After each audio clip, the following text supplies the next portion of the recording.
წლის ვარ და მე ღლონტი ვარ. მე ვარ თომა ღლონტი და ვარ 11 წლის. მე მოვედი ჩემ ძმასთან ერთად. საჭმელი არც ისე მიყვარს. ზოგჯერ მაძალებენ და ზოგჯერ არ მაძალებენ. გიყვარს ჭამა და რა საჭმელებს ჭამ ხოლმე უფრო ხშირად?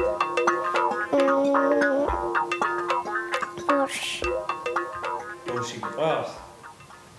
მე მიყვარს ძირითადად ბადრიჯანის და რამე ბოსნეულის ჭამა. ხორცი დიდად არ მიყვარს. გვაში დავდებთ მწვანეზე. გვაში იმიტომ დავდებ მწვანეზე, რომ სასარგებლოა. ავოკადოსაც ავიღებ მწვანეზე. ავოკადო დავდებ მწვანეზე, რადგან ის არის სასარგებლო. ოღონდ მე არ მიყვარს. ეს დავდოთ მწვანეზე. ბურგალული იმიტომ დავდებ მწვანეზე, რომ სასარგებლოა. კრუასანს დავიღებ ყვითელზე. კრუასანი ყვითელზე დავდე, რადგან არც ძალიან სასარგებლოა და არც ძალიან მავნე არ არის და ძალიან ცოტა უნდა ვჭამოთ. ეს ყველი იმიტომ დავდე ყვითელზე, რომ მარტო ერთი უნდა ჭამო. ხორცს წავიღებ მწვანეზე. ხორცი დავდე მწვანეზე, რადგან ის არის სასარგებლო და ოღონდ მე არ მიყვარს. პური რატო დავდე ყვითელზე? იმიტომ ხანდახან უნდა ვჭამო. პური მიყვარს შოკოლადის კართან ერთად. ვაშს და პორტოხალს წავიღებ მწვანეზე. პორტოხალი დავდე მწვანეზე, რადგან ის არის სასარგებლო და ძალიან მიყვარს. დონატებსაც წავიღებ წითელზე. იმიტომ დავდე წითელზე, რომ არაა სასარგებლო. ქათმის ნაგეთს წავიღებ წითელზე. ქათმის ნაგეთსი დავდე წითელზე, რადგან ის არ არის სასარგებლო, ძალიან სასარგებლო და ცოტა უნდა ვჭამოთ. ფერი მომღები საჭმელების გადანაწილი. ეს ყველაფერი მომეწონა, რადგან იყო ძალიან გართობა და ცოტა ტვინის დაყოლებაც სჭირდებოდა. რადგან თუ მაგალითად შოკოლადი დავდე მწვანეზე, ანუ არასწორი გამოვიდა.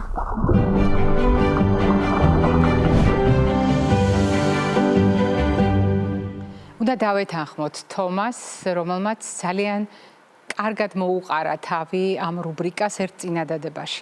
მართალია, ეს შეიძლება გართობად აღიქმება, ფერების შესაბამისად საკვების გადანაწილება, მაგრამ ტვინის დაყოლება სჭირდებაო. ასე ბრძანა ბატონმა თომამ და აუცილებლად უნდა გავიზიაროთ ეს მოსაზრება, იმიტომ რომ მართლაც ასეა.